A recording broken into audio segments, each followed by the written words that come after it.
Okay, about 2:30 in the morning, Tuesday morning. Service call, federal unit at 45 degrees. Go check it out. Man, I really wish customers would listen to you when you send them a text and tell them to unplug it and unload it. I asked them to unload this frickin' thing. Because you gotta get to the evaporator. What if the evaporator fan's out? Customers, please listen to your refrigeration guys. When they ask you to unload it, there's a reason why. Okay, thanks. Okay. Well, we got, at least it's off. Federal. I got SSRC3652, 120 volts, 14 amps, 404, 30 ounces, 08 serial number. So 2008 unit, this is 2021, so we should be getting up there. Compressor, I believe, should be original. Can't read it, but there's your H2908, so there's your original serial number. Condenser fan motor, spins okay. Seems kind of okay. I think the condenser, can see good light through it. I did the light check with my thing. It's got a little bit of dirt, but it's can see good light through it.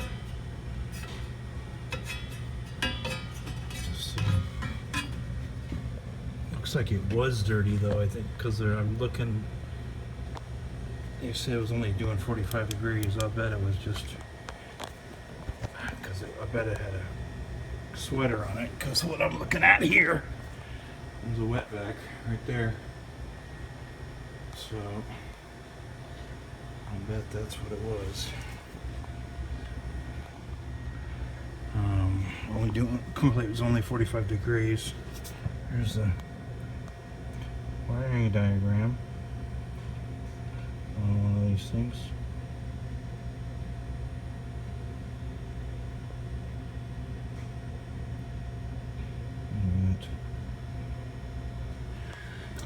We gotta. So it could have been. Does a defrost every. Could have been a defrost, or my timer had to quit too, because that's the original timer, I believe. We got timer from, should be a date on there somewhere, 8145-100, so that's, oh, the date's usually over that sticker tag on the left over there. Yeah, it should be original. I don't believe, yeah, I can't read the tag. It says 08. I don't know if you can read it on the phone. Let's see how good this camera is. See if it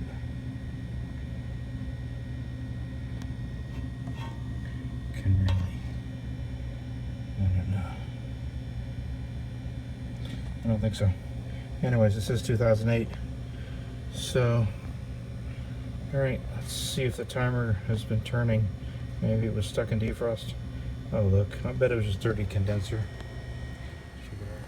So, let me see what time it is. It's about 2:30 in the morning right now. So, let me turn the, there we go. So we're at 2:30 in the morning, midnight, or 2 o'clock. So, let's set it up for 3 o'clock. Let's do 3:30. That's fine. 4 times a day, all the same time, doesn't matter where it's set, basically, because, okay, so timer doesn't feel bad turning it, doesn't feel all any strippy or any kind of weird stuff. It's not tight, so we'll see. We'll start out at where I'm at here. Take a picture of this a little bit past 3:30. I'll mark it.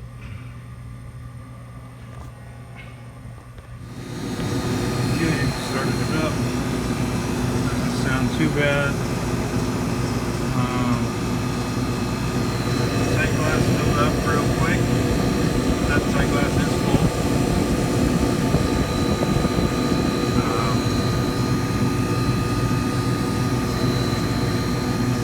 there. I will bet she's cool. Check the evaporator, make sure we got an evap fan. But you know, it could be. Oh shit! This hot gas line isn't even hot. Isn't that hot? We might have a bad compressor. That thing's freaking. I'll have to wait and see if that thing heats up because it's coming back kind of flooded. But maybe no evap fan, so I'll check. But that hot gas line don't burn my hands yet. I can put that's the hot gas line. Oh, that's gonna suck. That doesn't heat up. I can hold my hand right on that hot gas line. Oh, all right. Well, let's check for evap fan. But still, son of a biatch. Check that out. Okay. Let's check the. Well, not bad for this case. This friggin' gets abused. Yeah, that's hot gas line. It's warm, hot. I mean, it's getting hot, but it's not. It should burn my friggin' arms. Yeah, it's getting hotter. Let's see. Expansion valve still open. Let me check the evap, see if we got a fan. Oh, chihuahua. I'm thinking maybe compressor time. I think we got fan all right. We got a nice breeze coming up out of these holes. Yeah, there's a definite fan. So that's where we're at right now. Let's see if it comes down, but we got. Okay, we got 44 degrees. Blowing out of the holes already. It's only been running about 2 minutes.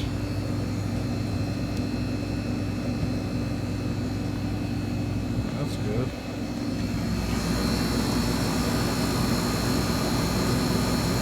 Hot gas line still isn't where it should be though. It's pretty hot now. Ooh, yeah, she's getting. Yeah, I can't hold my hand on it now. It might be all right. Just old. 2008, 12 years old. That's all the life I give them. 12 years out of a compressor's good, especially out of a case like this, bakery case at the top and a bottom open case. Talk about hell on a compressor. Open cases.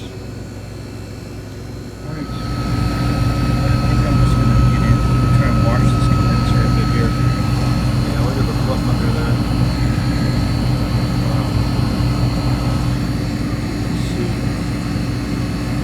Probably had a sweater on it.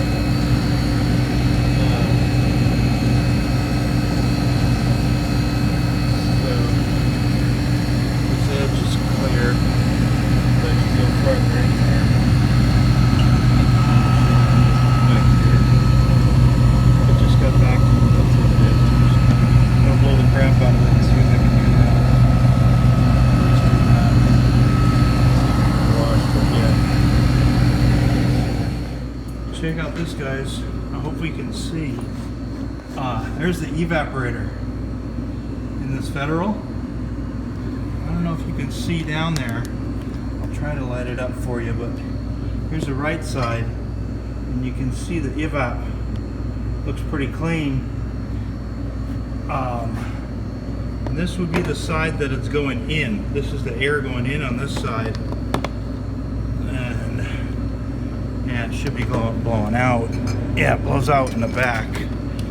But so we got breeze, we got some dirt blowing around, I can see.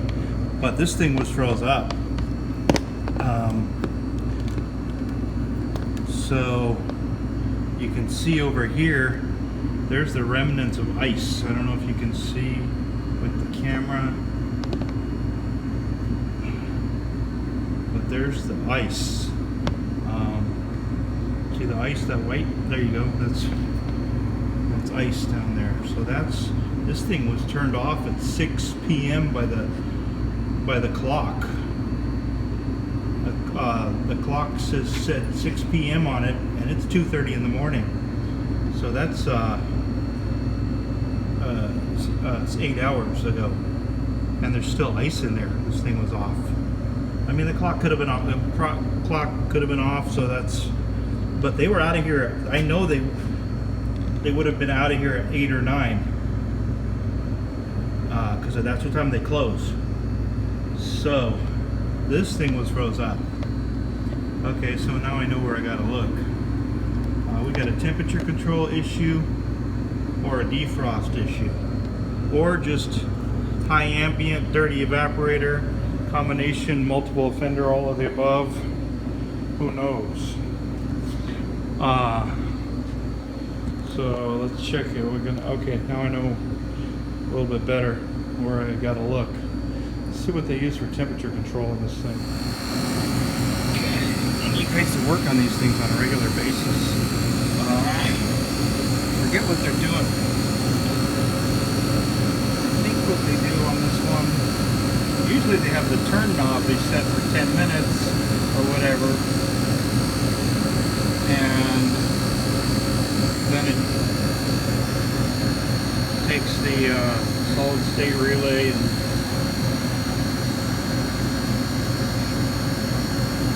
does that business.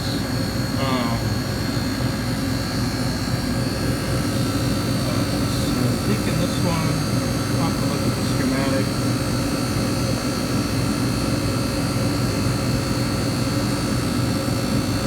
I think it's using the low pressure control.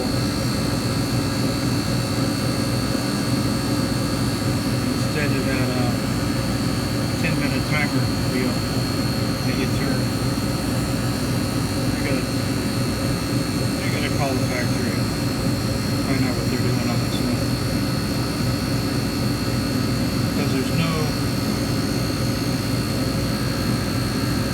looks like a 45, looking for a 45 cutout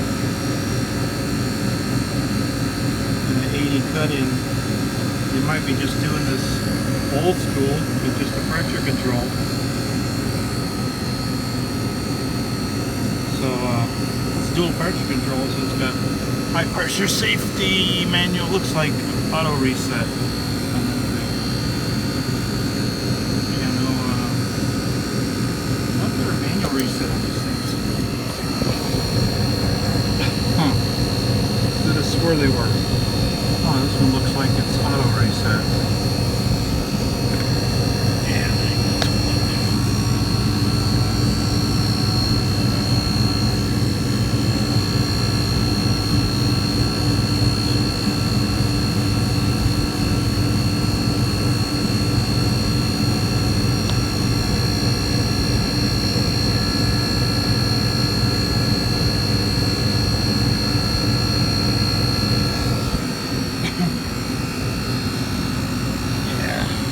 We could have all kinds of things happening. We could have the solid state relay.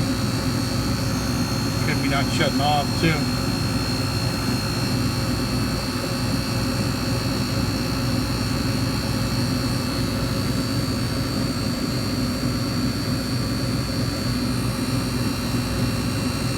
Could be stuck.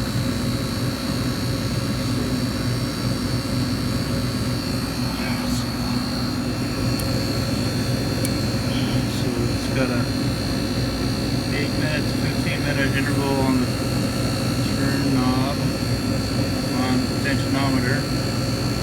It's set for about 10 minutes.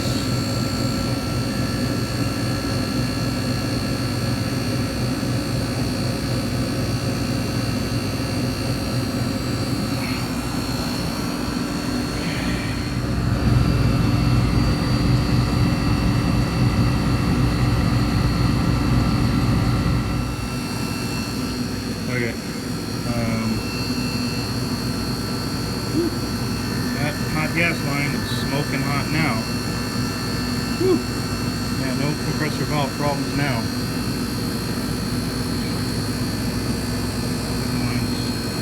Pretty cool. it's still a little warmer than I like coming off of here. Clean the condenser up a little bit. Heater rejections on the warm side. For as cool as this room is, should be. This room's about 79. Right now, what it's looking like is I'm hoping defrost clock.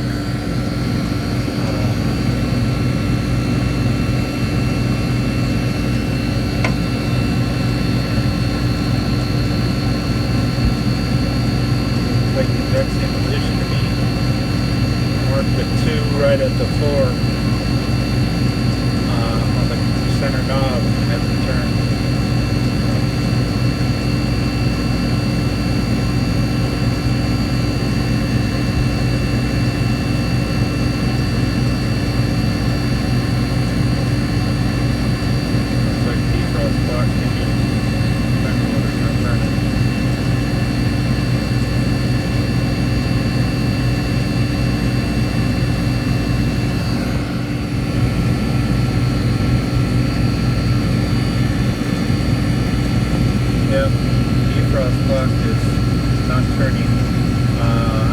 Picture exactly, it looks the exact same as this, where I see the 2 on the center knob and the 4, and exactly 30 minutes ago, 2:45 a.m. I took that picture and it looks exactly the same, and it's been 30 minutes, 3:16 in the morning, so that center knob should have turned over to 30 where the copper is. So yeah, alright, so I need to grab a 115 volt defrost clock. I do not have one of those on the truck. I should, but 115 volt ones just aren't that popular. Pretty rare. The 8145-20 for sure, that's a 230 volt clock. Those are like, you know, meat and potatoes, but the 115 volt clock, I just don't replace them. You don't see very many 115 volt clocks out there. You guys can chime in if you think different, but if you guys stock 115 volt clocks on your trucks, I only stock the 230 volt clock.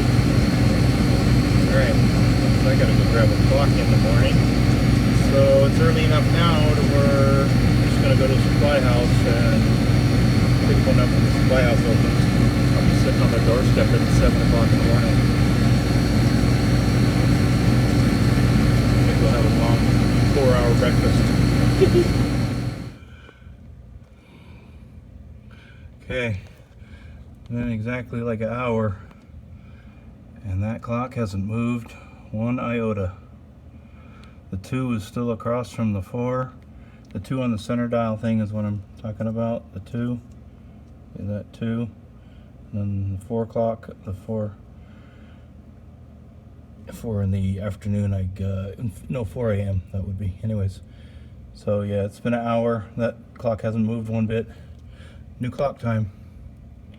So that's one issue that it has. Seems like it's a little slow to pull down too. The evaporator, I'm going to wash the evaporator. I'm sure the evaporator is dirty. Haven't washed it in years. So gotta have them unloaded all tonight. I'll come back, put the clock in tonight, hose out the evaporator, and have them unload all the stuff out of there and wash the evaporator, check the fan, wash out the drain pan, do all that stuff. Do that tonight. So I'll get a clock today. So that's what's wrong with this one, at least. Probably was a dirty condenser too. And it's a 12-year-old compressor. So we'll have to see. This thing's also got a defrost termination across X, you can see over there. So that's interesting. So yeah, new clock. Gotta go get a new clock. Okay, so we got down here. We need to put. Okay, that's real dirty down there in the corner. Yeah, so, and a little bit dirty in the middle, and then when you get towards this end, pretty clean. So, yep, give it a good blow. See what I can get out of it. Okay, this is the first blow. So there's the end that was clean. On this end, got a little better. Down this end, the far end, good blow, but yeah, better, definitely better, definitely better, definitely a lot better. Okay, just some more blowing. Yeah, definitely better. Okay, just gotta blow that shit that's stuck in the middle there out of it. Okay. Oh yeah, I just stuff stuck in the middle. The end just okay.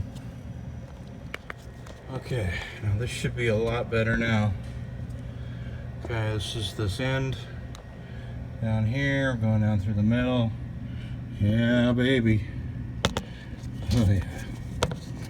Yeah, baby. Come on, focus. Here we go. That's the other end. That was all freaking dirty and plugged up before.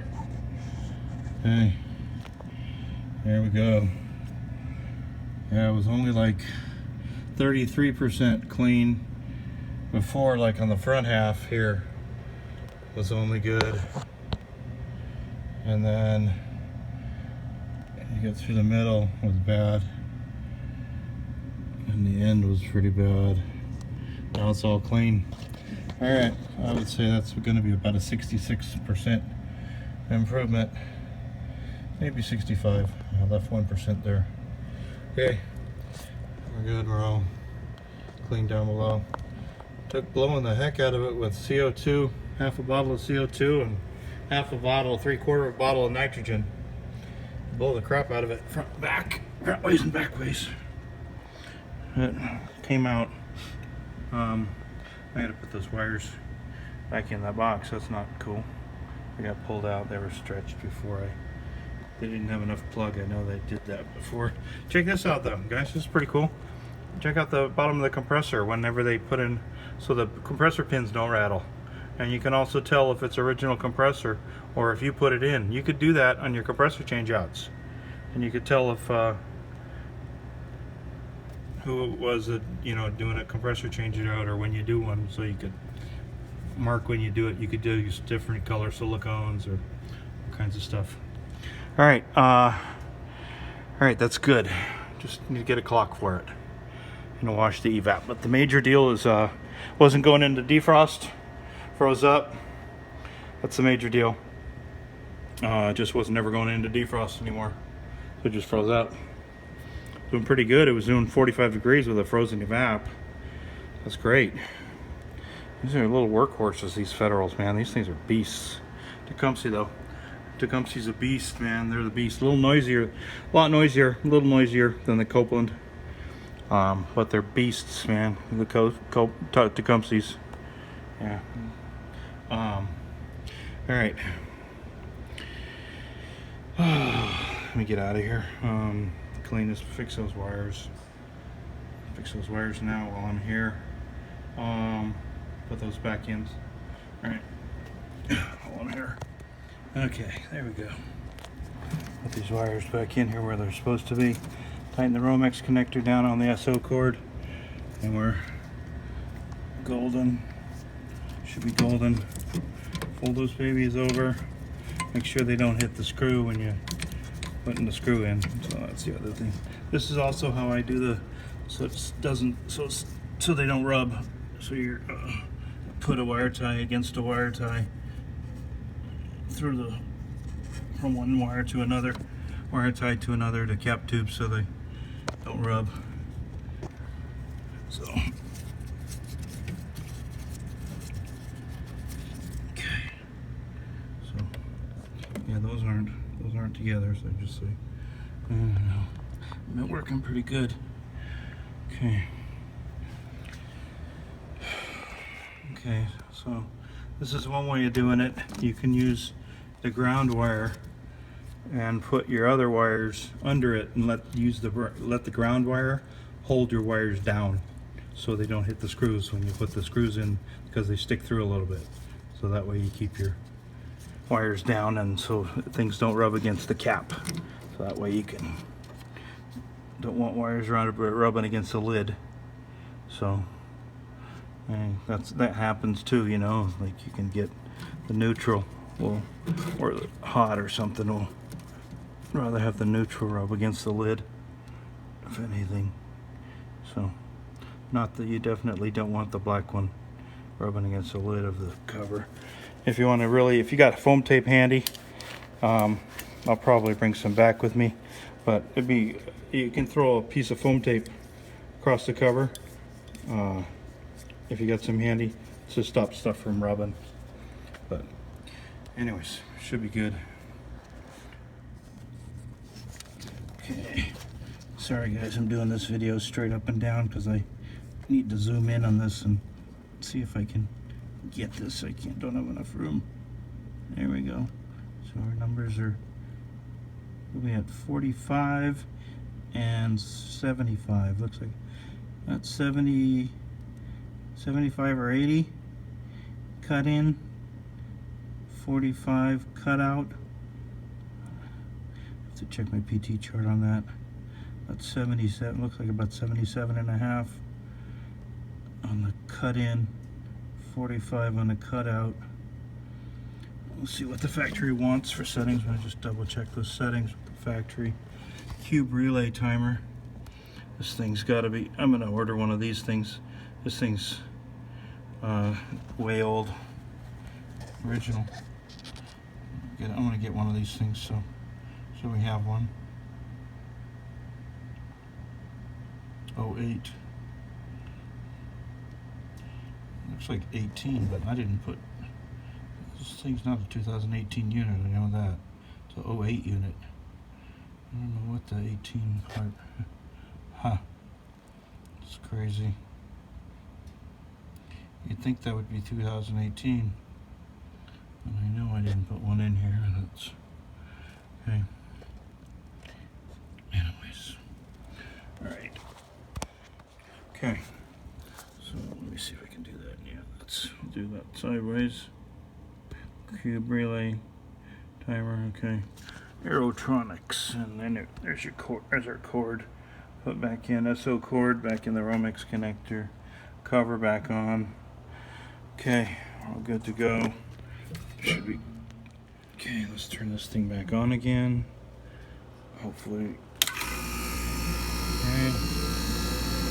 Good. Sounds nice. Nice startup. I put new start components in this thing a couple of years before the pandemic, about 3 years ago. Right before the pandemic, about a year before the pandemic. In 2019, about, yeah. I put the originals back in this one. Because this one has, this is just a big bad boy. This one needed originals. And I had the time. The other components weren't bad. So I just ordered them and did it on a maintenance thing. Every 10 years, change start components. Every 10 years, I change condenser fan motors, evaporator fan motors. Every 10 years, I do clocks. I forgot on this clock. I screwed up. This clock went 13 years, I think. 2008 this is. This is 2021 right now. So, so this thing went 13 years. Not 13. It just made 13. So like 12 complete years. That's why you're doing a good service for your customers if you change all these motors and clocks every 10 years. They won't have breakdowns. I mean, what the heck, you know? They only gained 2 years, you know? It's like, and this gave them a breakdown, you know? So just good idea if you want a customer that want to, you know, do some really good stuff. I just think it's a really good idea. If you lose the condenser fan motor, you're going to lose the compressor. Cheap out. These condenser fan motors are cheap as hell, you know, so just good preventive maintenance. You get 10 years out of the motor, change it out, you know. Anyways, all right, let me put the cover back on this thing and get the heck out of here for this morning. Come back tonight and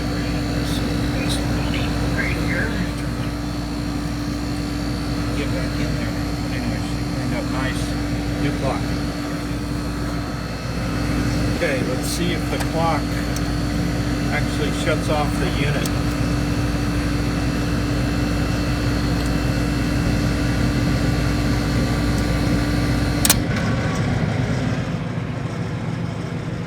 So it does, it breaks the compressor only. And that's normal for these.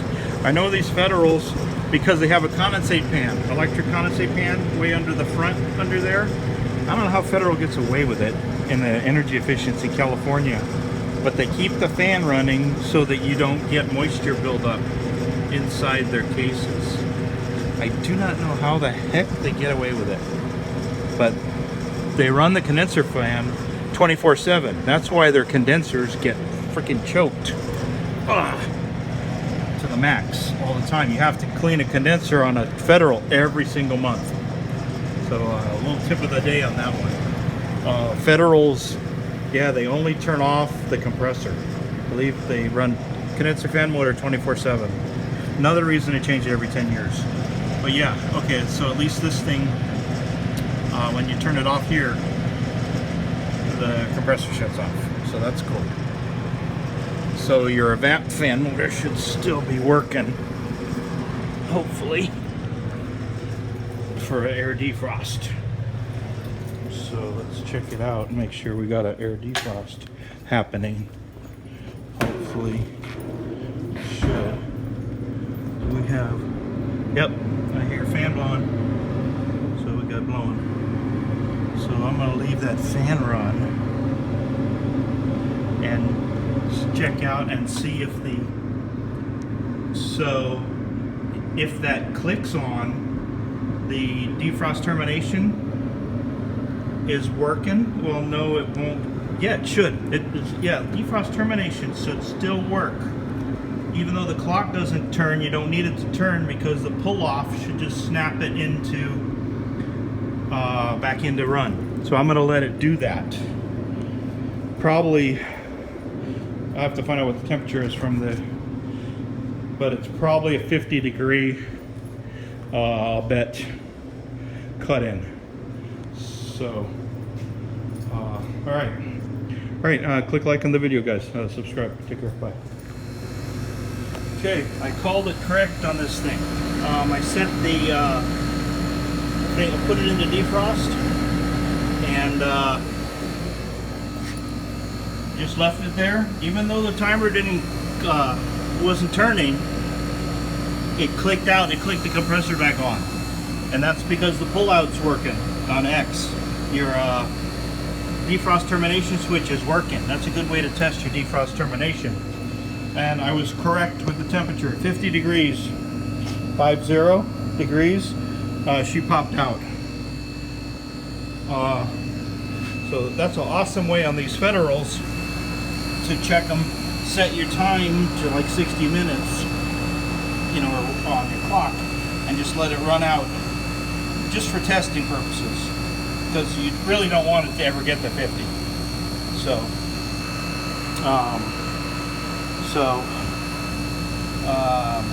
yeah. So that's a good way to test these defrost terminations on these little babies. So little tip of another tip of the day there on this one. So okay, so that's awesome. So I'm just going to tell them every 6 hours to turn the clock till the compressor shuts off. Just leave it and let it pull out on the defrost termination by itself. And that way that'll be cool for just for today.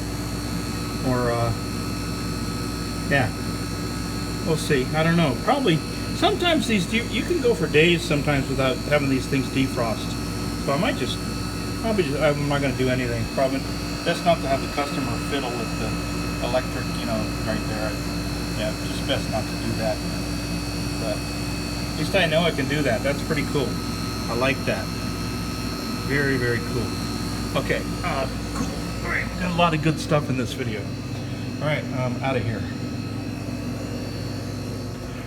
Just in case you guys are wondering how long it took to pull out of with the defrost termination, it took 15 minutes exactly. So that's pretty cool. Okay, thanks for watching. Click like on the video. and subscribe. All right, thank you. Bye.